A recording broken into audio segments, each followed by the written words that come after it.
What's going on, guys? So what I want to talk about today is just kind of some basic information on fly fishing, especially if you're in the greater Sacramento area, and just kind of how I go about finding areas, determining like what might hold fish, what might not hold fish, and just giving you guys kind of some food for thought when it comes to trying to find your own areas to fish.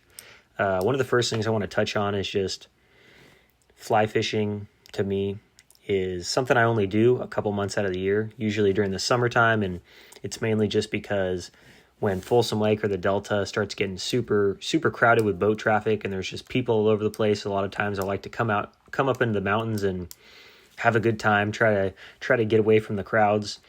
Something I wanted to point out for anybody that might be a new fly fisherman watching the video is don't be discouraged by how much stuff costs and just kind of the culture a little bit around fly fishing.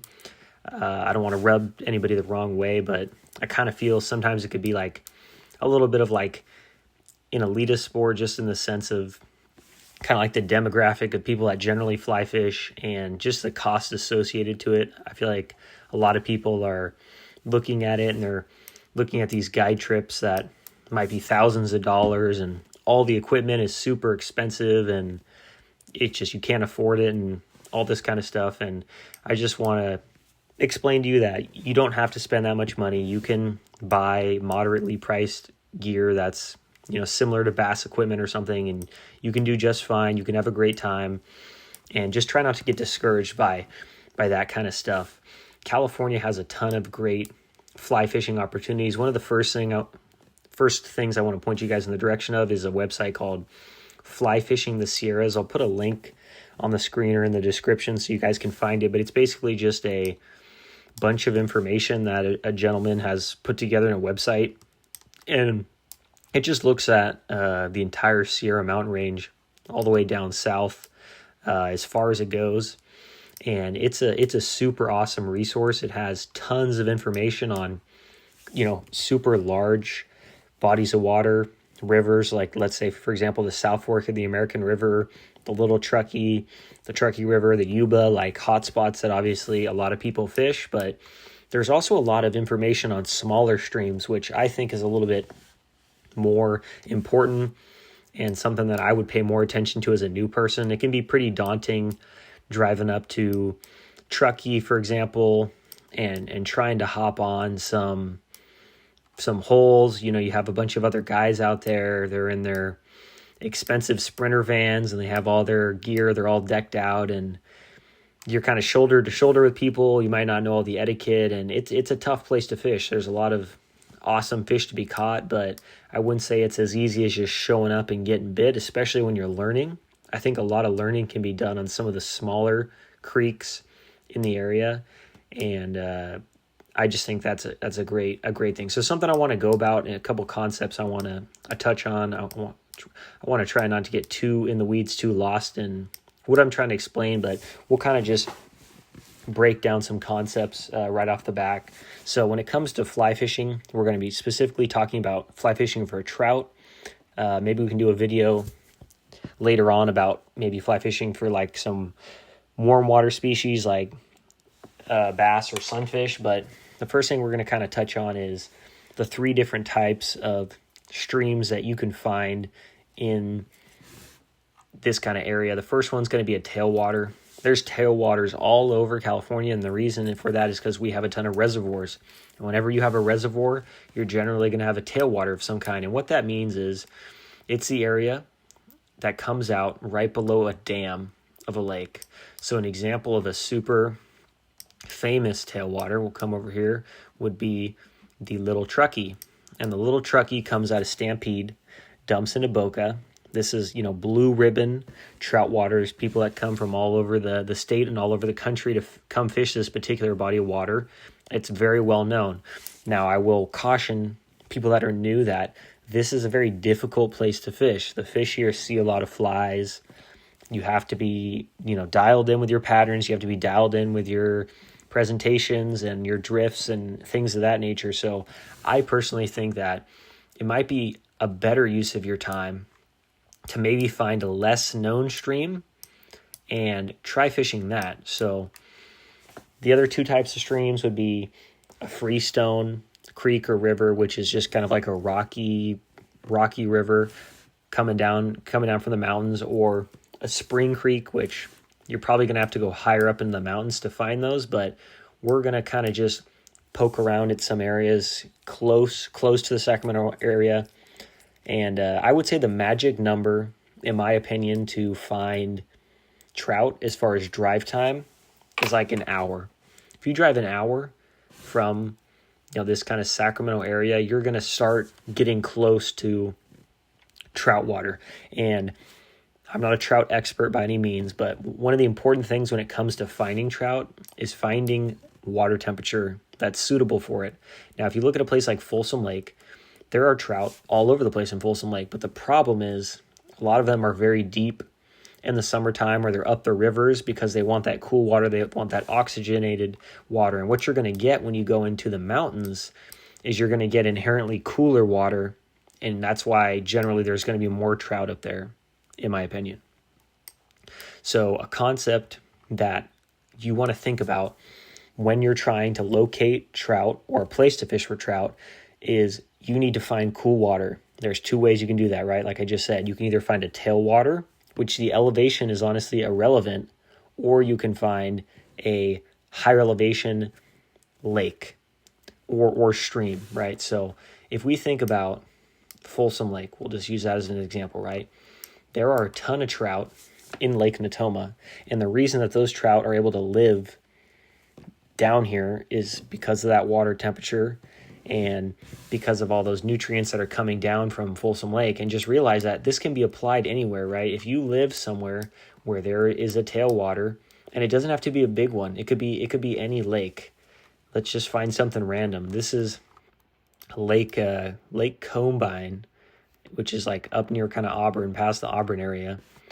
And this, I've never fished here, but I can guarantee you for a fact that there are trout that probably live in the tailwater beneath this dam. So that's one of the first places that you can check to try and find trout. And you can apply this to any reservoir because the water coming out of the bottom of the lake is going to be cooler. Now, if it's water that's coming over the top of the dam, that might be a different story, but you're just going to have to poke around and figure out. And then the other option is going to be the river that comes into the lake. And generally, that's going to be cooler water as well. Because if you think about it, the water's coming down from the mountains. It doesn't have time to slow down and warm up until it gets into the reservoir. And that's where it's going to kind of swirl around, and the water temperature is going to warm, and so on and so forth. So the first consideration when fishing around a lake for trout is trout need to be in the lake in the first place. I know that sounds a little silly, but if you have a lake near your house that is at a low elevation, and maybe it's a very shallow lake and there isn't trout in there, there's probably not going to be trout above it or below it because they're not in the lake itself. And you're going to have upstream and downstream migration that happens from trout when there is trout in the lake. So let's just say, for example, there are trout in Lake Combine, which I'm pretty sure there is.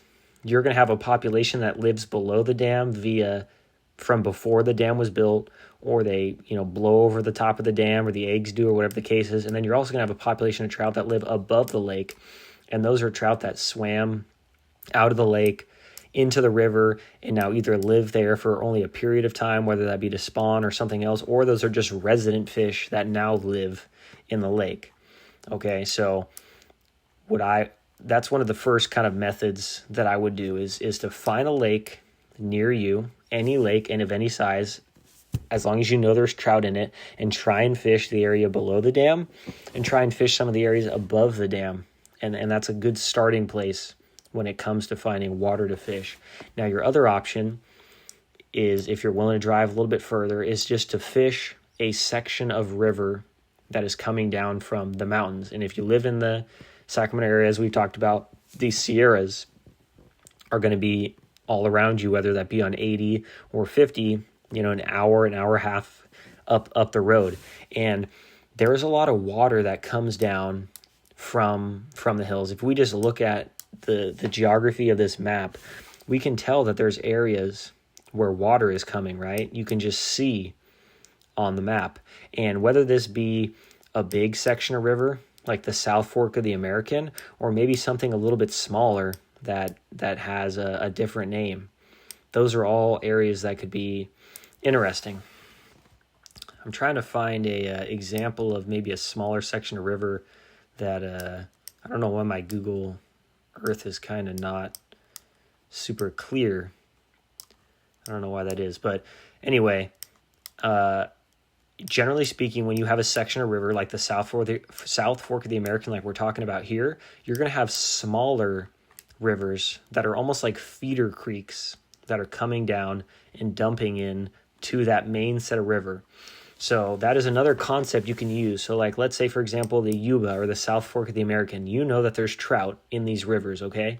If you can find a creek that is dropping down into one of those main rivers, you are going to have that same kind of concept I explained earlier. You're going to have trout that are utilizing that via upstream migration. And generally speaking, those fish are going to be smaller the more and more that you come off the main river, and that has to do things like food, access to food, water temperature year-round, water flow, depth. Those are all going to affect the size of the fish. Now, if you look at like a crazy place like New Zealand or something, you're going to have like 10-pound brown trout that live in these tiny little creeks for absolutely no reason.